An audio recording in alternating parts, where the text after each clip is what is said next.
अरे पहले पंजाब में जाके दे दे 1,000 रुपया जो वादा किया था, वहाँ दिया नहीं।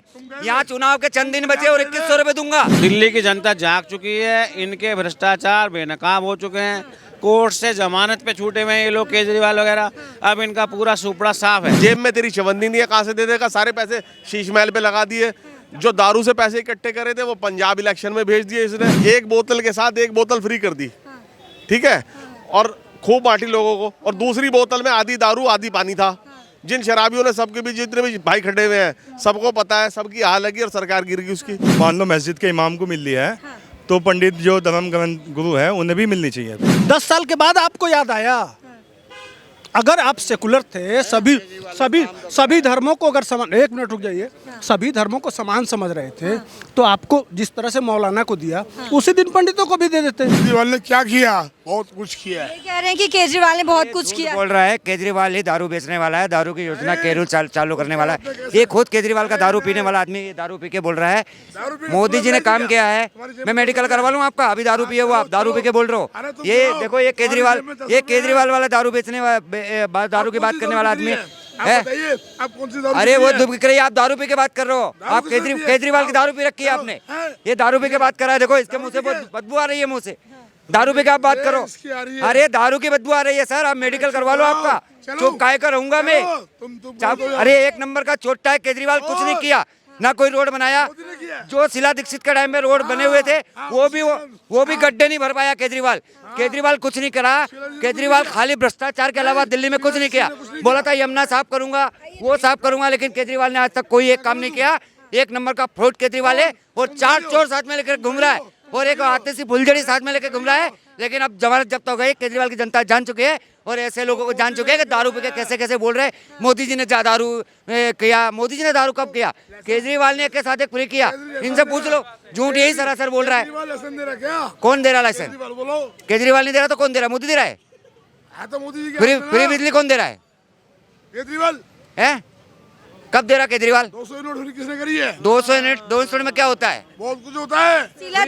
शीला दीक्षित के समय पे ये शुरू किया गया था और केजरीवाल ने क्या नया किया है आप ये बहुत बताइए। कुछ किया उन्होंने, ये सब बहुत कुछ किया। एक पे एक शराब फ्री दिया है। नहीं, केजरीवाल ने नहीं दिया, सब झूठ है। 2100 रुपए कौन दे रहा है? 15,000 रुपए मोदी जी दे रहे थे। कब दे रहा है 2100 रुपया? अरे पहले पंजाब में जाके दे दे 1,000 रुपया जो वादा किया था, वहाँ दिया नहीं। यहाँ चुनाव के चंद दिन बचे और 2100 रुपए दूंगा। केजरीवाल झूठा है, भ्रष्टाचारी केजरीवाल है। नो सम्मान का सम्मान नहीं किया उसने।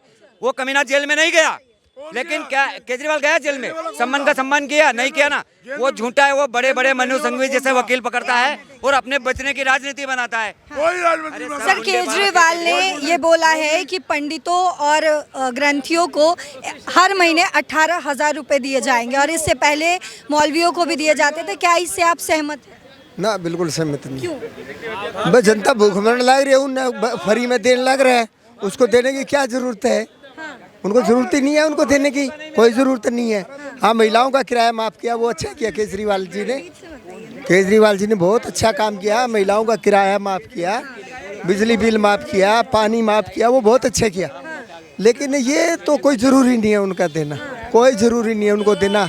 ना तो मंदिरों वालों पुजारियों को देना चाहिए और ना मस्जिद के इमामों को देना चाहिए, कोई ज़रूरी नहीं है उनको देना। केजरीवाल लगातार कह रहे हैं कि हम 18,000 रुपए जो है वो पंडितों और ग्रंथियों को देंगे, लेकिन इस पर इमाम भी खुश नज़र नहीं आ रहे। वो कह रहे हैं कि 17 महीनों से हमें तनख्वाह नहीं मिली है, तो ये पंडितों को कहाँ से देंगे? आप इस पर क्या कुछ कहेंगे? दिल्ली में कोई इस तरह का बजट ही नहीं है, मतलब देंगे कहाँ? ये तो सब इनका चुनावी जुमला है। अगर देना होता तो पिछले 10 साल से इनकी सरकार है तब से देते। अब तो ये केवल चुनावी स्टंट है, किसी को कुछ नहीं देना इनको। अभी मतलब इमाम भी तकादा कर रहे हैं, उनकी तनख्वाह नहीं दी जा रही, तो इनको कहाँ से दे देंगे? उन्होंने जो वादे किए मोदी जी ने, वो वादे आज बिल्कुल प्रत्यक्ष में पूरे कर दिए। उनकी चाबी दे दी, मतलब EWS वालों को, है ना, क्या नाम, मतलब 1675 फ्लैट की चाबियाँ भी दे दी। तो वो कोई झूठ नहीं है, वो जो कहते हैं वो करते हैं। उनकी करनी और मतलब उनके कहने में अंतर नहीं है, कहना करना बराबर है। उन पे विश्वास किया जा सकता है। मगर केजरीवाल ने तो तमाम झूठ ही झूठ बोला। ये जो है अभी मतलब पंजाब में बोल का है कि वहाँ पे 1,000 रुपये देंगे, वहाँ किसी महिला को 1 रुपया नहीं दिया। वही काम राहुल गांधी ने करा था चुनाव से पहले कि मतलब 8500 रुपये महिलाओं को देंगे। खटाखट किसी का खटाखट नहीं आया। वो उसी तरह का चुनावी जुमला है।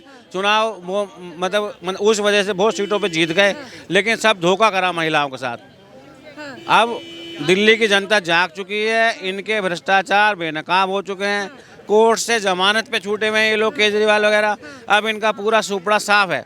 जनता जाग चुकी है दिल्ली की। अच्छा, लेकिन केजरीवाल के द्वारा ये लगातार कहा जा रहा है कि 40,000 वोटर्स का नाम काट दिया गया है जो आपके समर्थक थे, तो इस पे आप क्या कहेंगे? और ये जानबूझकर बीजेपी के द्वारा किया गया। ये सब जांच बहुत बड़ा घोटाला करा गया है वोटरों में। वो केजरीवाल के द्वारा ही किया गया है सब। अच्छा, हाँ, एक कमरे जो मतलब 10 बाई 10 के कमरे हैं, उनमें मतलब 38 वोटें निकल रही हैं। यूपी के मुसलमान हैं, उनकी वोटें बनवा रखी हैं। अच्छा, हाँ, मतलब तुष्टिकरण के नाम पे, फर्जी वोटों के नाम पे बहुत बड़ा घोटाला करा गया है, जिसकी वजह से आम आदमी की सरकारें बनी है। मतलब फर्जी वोटों की वजह से वो सब अब कट रही हैं, तो उनको दुख हो रहा है। वो यहाँ के वोटर ही नहीं है, वो यूपी के, कोई बंगाल का, कोई बिहार का, रोहिंग्या है, उनकी वोटें बनवा दी उन्होंने फर्जी तरीके से। वो सब कट रही हैं, तो इनको दुख हो रहा है। अच्छा, बीजेपी के द्वारा से लगातार कहा जा रहा है कि केजरीवाल जो है वो चुनावी हिंदू है, जब चुनाव आता है तब तब हिंदू बन जाते हैं। आप इस पर क्या कुछ कहेंगे? देखो, केजरीवाल नौटंकिया है। अच्छा, वो जैसी हवा चलती है, जैसा रोल मिलता है, वैसा वेश धारण कर लेता। बस ऐसा आप क्यों कह रहे हैं? देखो, कभी वो टोपी लगा लेता है, कभी माला डाल रहता है, हनुमान मंदिर में जाता है, कुछ करता है। आज तक उसने किसी पुजारी के लिए कोई घोषणा नहीं की थी। पैसे है नहीं उसकी जेब में, इमामों को पैसे देने हैं, उनको दे नहीं गए, और पंडितों को खुश करने के लिए कह दिया कि मैं मंदिरों के पुजारियों को भी पैसे दूंगा। जेब में तेरी चवन्नी नहीं है, कहाँ से दे देगा? सारे पैसे शीश महल पे लगा दिए। जो दारू से पैसे इकट्ठे करे थे वो पंजाब इलेक्शन में भेज दिए इसने। तो कहाँ से लगाएगा ये पैसे? जनता को समझना चाहिए कि ये जो घोषणा कर रहा है वो कहाँ से पूरी करेगा। बहकावे में भी नहीं आना चाहिए किसी के झूठे। ये अपने अपनी बुद्धि से चलना चाहिए। कहाँ से देगा ये पैसे? पैसे है ही नहीं किसी के पास देने के लिए उसके पास। बार बार आम आदमी पार्टी के द्वारा कहा जा रहा है कि हम तमाम चीजें कर रहे, तमाम काम कर रहे, लेकिन जानबूझकर बीजेपी जो है हमें रोकने की कोशिश कर रही है। क्या कुछ कहेंगे इस पर? देखो, उनके पास देने के लिए अपना पैसा तो है नहीं। आज वो घोषणाएं करेंगे, कल को केंद्र से कहेंगे हमें पैसे दो। केंद्र कहेगा घोषणा तूने की थी, मैंने नहीं की थी, पैसे कहाँ से दें? फिर ये कहते हैं कि ये हमें पैसे नहीं दे रहे तो हम तुम्हें क्या दें। अरे भैया, तेरी जेब में जितने पैसे हैं उतने का तू वादा कर। पैसे तो है नहीं। एक बोतल के साथ एक बोतल फ्री कर दी, ठीक है, और खूब बांटी लोगों को। और दूसरी बोतल में आधी दारू आधी पानी था। जिन शराबियों ने, सबके भी जितने भी भाई खड़े हुए हैं, सबको पता है, सबकी हाल लगी और सरकार गिर गई उसकी। जेल में चला गया, घोटाला पकड़ा गया, सारे जमानत पे झूठ बोल रहे, सब जानते हैं। आधे मंत्री जमानत पे। सर, एक अहम सवाल आपसे पूछना चाहूंगी। आम आदमी पार्टी ने पंडितों को और ग्रंथियों को 18,000 देने की बात कही, तो वहीं अब बीजेपी के द्वारा वीर सावरकर के नाम से कॉलेज का शिलान्यास किया गया है। तो क्या दिल्ली की राजनीति जो है वो हिंदुओं के इर्द गिर्द घूमने लगी है? वीर सावरकर तो देशभक्त थे, वो कोई हिंदू या मुसलमान नहीं थे। उन्होंने तो देश की आज़ादी में महत्वपूर्ण योगदान अदा किया। मतलब ऐसे पहले व्यक्ति हैं जिनको 2 बार क्या लाइफ प्रिजनमेंट हुआ। वो तो देश मतलब उसकी गिनती तो देशभक्तों में है। उसके नाम से कोई योजना चलती है तो अच्छी बात है। वो तो वीर महान सावरकर हो या राष्ट्रपति अब्दुल कलाम हो, ठीक है, मैं ये नहीं कह रहा उसने कुछ नहीं किया।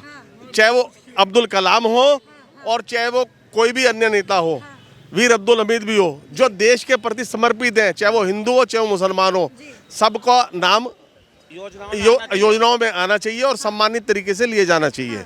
इसमें अच्छा काम करने वाले में चाहे वो हिंदू हो चाहे वो मुसलमान हो, सब देश के प्रति वफादार हैं, सब वफादार हैं। बार बार आम आदमी पार्टी के द्वारा ये कहा जा रहा है कि 18,000 अब पंडितों और ग्रंथियों को दिया जाएगा, लेकिन वहीं जो मौलवी हैं, जो मुस्लिम पक्ष जो पूजा करवाते हैं, उनके द्वारा ये कहा जा रहा है जब हमें 17 महीने से पैसे नहीं मिले हैं, जब हमें नहीं पैसे दिए हैं, तो आप उनको कहाँ से दोगे? इस पर आप क्या कुछ कहेंगे? मैम, कहना सिर्फ यही है, अगर उनको परमिट नहीं मिल रही है तो पहले तो उन्हें मिलनी चाहिए, और फिर जब उन लोगों को मिल रही है तो इन्हें भी मिलनी चाहिए। जब मान लो मस्जिद के इमाम को मिल रही है तो पंडित जो धर्म गुरु है उन्हें भी मिलनी चाहिए। फिर तो इक्वलिटी होनी चाहिए मैम। लेकिन सर, मुस्लिम पक्ष का ये कहना है ना कि जब आपने हमें 17 महीने से हमारा पेमेंट नहीं दिया है, तो आप ये जो जुमलेबाजी कर रहे हैं राजनीति के लिए, इस पे आप क्या कहेंगे? मैम ये मैं तो यही कहना चाहूँगा, जो आपने मान लो वक्त पे कहा था कि भाई हम देंगे और नहीं दे रहे, तो ये तो धोखा ही है ना एक तरीके से। सर तो अब जो कहाँ से आपने हैं? वादा किया है, नहीं मैं तो मैम मेरठ से हूँ। अच्छा हाँ ठीक जी। है, बताइए। तो जो आपने वादा किया है उसे पूरा कीजिए। जब आप उनका वादा पूरा नहीं कर पा रहे तो उनका कैसे करोगे आप? चलिए, आपका बहुत शुक्रिया। सर आपसे जानना चाहूँगी, आप कहाँ से हैं? मैं तो बिहार से हूँ, मैं यहाँ तैयारी करता हूँ। मैं अपना एक बात बोल देता हूँ। हाँ जी, बिल्कुल। देखिए, ये लोग जब शुरू में अन्ना आंदोलन से आए थे, मेरा सिंपल सा बात, तो इन लोगों के साथ कुमार विश्वास भी थे। हाँ बिल्कुल। जहाँ भी इनको आपकी तरफ से किसी को बैठाना होता था कि भाई भाजपा की तरफ से ये आएंगे वो आएंगे, आपकी तरफ से कुमार विश्वास जाएंगे। ठीक, आप लोग भी देखे होंगे। अब विगत कुछ सालों से नहीं आते। तो जब कुमार विश्वास ने इनसे राज्यसभा मांगा तो इन्होंने राज्यसभा नहीं दिया और गुप्ता ब्रदर्स को दे दिया। तो ये तो यहीं से जनता को समझ में आ जाना चाहिए कि भाई दाल में कुछ काला है। और बाकी चीज़ें हैं ही, मुद्दे हैं ही। लेकिन अब देखिए, आम आदमी पार्टी के द्वारा कहा गया है कि 100 रुपये देंगे महिलाओं को, पंडितों को 18,000 देने की बात कर रहे, तो ये तो है कि आम आदमी पार्टी के द्वारा काम तो आखिर किया जा रहा है। अब देखिए, क्या देंगे क्या नहीं देंगे। झारखंड में बोला गया मैया योजना, अब मैया योजना में कहीं बोल रहा है पैसा मिल रहा है, कहीं नहीं मिल रहा है। उधर बिहार में कह दे रहा है, यही वाला दिल्ली वाला पैतरा लगा दिए तेजस्वी यादव जी कि हम देंगे 200 यूनिट बिजली। उनको लग रहा है ये बोलने से सरकार आ जाएगी। झारखंड वाला लगा दिए कि इतना रुपया देंगे। दिल्ली की राजनीति जिस तरीके से बार बार बदलती जा रही है, हर दिन कुछ ना कुछ ऐसा नया हमें सुनने को मिल रहा है। अभी तक पोस्टर वॉर चल रहा था, अभी तक आम आदमी पार्टी को बार बार बीजेपी ये कह रही थी कि आम आदमी पार्टी ने कुछ भी नहीं किया, लेकिन आम आदमी पार्टी अपने कामों को गिनवाती है। आज वो कह रही है ना कि हमने 18,000 रुपये पंडित को देना है, 2100 रुपये प्रति माह महीने। क्यों बाद में देंगे? क्यों बाद में देंगे? हमको माने इस देश के हिंदुओं को 2 दर्जे का नागरिक समझ रहे हैं ना। जिस समय मौलाना को दे रहे थे उसी समय हिंदू समाज के पंडितों को क्यों नहीं दिया? हम 2 दर्जे का नागरिक बनाए ना आपने। अच्छा। उसके पहले आप मौलाना थे, अब आके हिंदू बन गए। अच्छा। कब कन्वर्ट हुए ये भी तो बता दीजिए केजरीवाल जी, यह भी बताइए। 10 साल के बाद आपको याद आया। अगर आप सेकुलर थे, सभी धर्मों को अगर समान, 1 मिनट रुक जाइए, सभी धर्मों को समान समझ रहे थे तो आपको जिस तरह से मौलाना को दिया उसी दिन पंडितों को भी दे देते। अच्छा। होना चाहिए कि नहीं? माने अगर सबके वोट आप ले रहे हैं, मानिए कि हम सबको समान दृष्टि से कहते हैं कि हम सेकुलर हैं, सभी हमारे लिए हिंदू मुस्लिम सिख ईसाई सब बराबर हैं, तो हम देखेंगे ना भाई 10 साल के बाद आपको क्यों याद आया? उसमें भी चुनाव जीतेंगे तब देंगे, या आपने वादा किया कि वो 10 साल जोड़ के देंगे जिसको देंगे? अब मैंने 10 साल पीछे है ना हमारा मंदिर का पुजारी, 10 साल पीछे उसको कर दिए ना। 10 साल से आपको याद सिर्फ वही आ रहा था ना। क्यों? हमको 2 दर्जे का नागरिक समझ रहे हैं केजरीवाल। तब केजरीवाल देखिए, केजरीवाल जी दिल्ली वालों को कुत्ता समझते हैं, नहीं तो नौकर समझते हैं। नहीं, ऐसा कुछ नहीं। पूछिए, 1 मिनट सुन लीजिए, सुन जाइए। इसलिए कह रहा हूँ ना, मेरे पास डाटा है। वो संसद में क्या बोले थे कि मैं दिल्ली का मालिक हूँ। अच्छा। ठीक ना, विधानसभा में बोले थे कि मैं दिल्ली का मालिक हूँ। तो मालिक या तो कुत्ते का होता है, नहीं तो नौकर का होता है। तो दिल्ली का हमको तो वही बना दिए वो। अच्छा। अरे करना ही है यार। तो दिल्ली में अभी बहुत काम बाकी है। सड़कें टूटी पड़ी हुई हैं, ठीक ना, गंदगी जस की तस पड़ी हुई है, ठीक ना, पानी गंदा आ रहा है। अभी उसी तरह से टैंकर चल रहे हैं। आपको सारा किसी को फ्री छोड़ के दिल्ली को साफ सफाई गंदा चमकता हुआ देश वो मोदी जी ही करेंगे। हाँ ठीक है, मोदी जी तो करेंगे ही भाई। हाँ ठीक है। तो ये काम प्राथमिकता पे आपको जो कहे थे कि हम दिल्ली को लंदन बनाएंगे, आपको सारा काम छोड़ के। 1 मिनट रुक जाइए सर, 1 मिनट रुक जाइए, कंप्लीट करने दीजिए इनको। बोलिए। हाँ सर। वो बोलना ही नहीं देंगे नहीं, ना। आप बोलिए। तो ये रियलिटी है। हम लोग भी देख रहे हैं, ग्राउंड पे जाते हैं। हमारे पास ट्विटर पे कम से कम 20 वीडियो पड़े हुए हैं। नालों की स्थिति, अभी बारिश, एक दिन बारिश आया था, उसमें 17 लोग एक्सीडेंट में गए थे हॉस्पिटल। मेरा फ्रेंड भी गया उसमें। ठीक ना, गिर गया था नाले में, जिसके वजह से स्कूटी लेके गिर गया, उसका पैर टूट गया। तो ये ज़्यादा जरूरी है ना हमारे लिए। हमको मूलभूत सुविधा से अभी वंचित रखे हैं। आज के डेट में शिक्षा की बात आप करते हैं, शिक्षा में शीला दीक्षित छोड़ के गई थी तो दिल्ली 4थे नंबर पे था, आज 15वें नंबर पे है। इतना घटा दिया आपने। 12 लाख बच्चे आज के डेट में 10th और 11th 12 में फेल हुए हैं। आपने उनको निकाल के सड़क पे ला दिया। आप परसेंटेज डाटा उठा के देखिए ना। सिर्फ मीडिया, अब उत्तर प्रदेश से ज़्यादा पैसा खर्च करते हैं आप मीडिया में। 2 करोड़ यहाँ लोग हैं, 27 करोड़ वहाँ लोग हैं। वहाँ 70% आबादी वहाँ गांव में रहती है। ये पूरा मेट्रोपॉलिटन सिटी है, मुंबई के बाद दूसरे नंबर की देश की राजनीतिक राजधानी है। अगर वहाँ आप काम नहीं करेंगे, जहाँ हर दूसरा व्यक्ति सबसे बड़ा टैक्स पेयर है, इतना पैसा आपके पास है, 2 करोड़ लोगों में आप लगभग 2 लाख 3 लाख करोड़ रुपए का आपका बजट है, ठीक ना। और 25 करोड़ लोगों में 5 लाख करोड़ के आसपास, माने आपके सामने वहाँ गरीबी ज़्यादा है ना, वहाँ गांव है, आपके पास गांव तो है नहीं। यहाँ हर दूसरा आदमी काम करने वाला है, उसके पास पैसे हैं, वो खर्च करता है। तो ऐसी परिस्थिति में आपको उस पैसे को सही जगह ज़मीन पे लाना चाहिए ना। जैसे मान लीजिए कि अब यहाँ 200 यूनिट जो करोड़ों कमा रहा है उसको भी मिल रहा है और एक गरीब को भी मिल रहा है। हमको उसको देना है जो नीड है, जिसको मान लीजिए कि एक छोटा परिवार है, वो अपने टीन के घर में रह रहा है, बरसात में उसके घर चू रहे हैं, तो वो सपना देखता है कि हमको भी एक छोटा, सरकार की तरफ से एक छोटा घर मिल जाता, आशियाना मिल जाता, तो उसके खुशी की ठिकाना नहीं रहता। लेकिन आपने जो दिया पानी फ्री सबको, दिल्ली समेत 70% लोग पैसे वाले हैं, 30% ही गरीब हैं। आपने बिजली दिया, सबको दिया, उन अमीरों को भी दिया। लेकिन उनसे मैं कह रहा हूँ कि उन अमीरों से लेके जिसको ज़रूरत है, नीड है। जैसे मान लीजिए कि मैं देखता हूँ बस में यहाँ से जब दिल्ली से सेंटर थी कर्मचारी जिनके हाथ में एप्पल के मोबाइल हैं, कम से कम 10,000 के कपड़े पहने हुए हैं, उसको फ्री में जा रही है, वो दे सकती है। उसको फ्री में नहीं देना चाहिए, हमको देना चाहिए बच्चों को। नहीं सुनो भाई, बच्चों को जो देने में सक्षम है उससे लीजिए, समझ रही हैं। जो नीड है जिसको, जैसे बच्चे हैं स्कूल में जा रहे हैं, उनको फ्री कर दीजिए, बच्चा हर सबका पढ़ता है। जो बुजुर्ग हैं, जो नौकरी छोड़ दिए हैं, जिनके पास आय के स्रोत नहीं है, उनको दे दीजिए। इस तरह से करके जिसको ज़रूरत है, मोदी जी कभी भी उसको नहीं देते हैं, वो बल्कि कह देते हैं कि भैया अपना गैस छोड़ दो, हमको गरीबों को देना है, ठीक ना।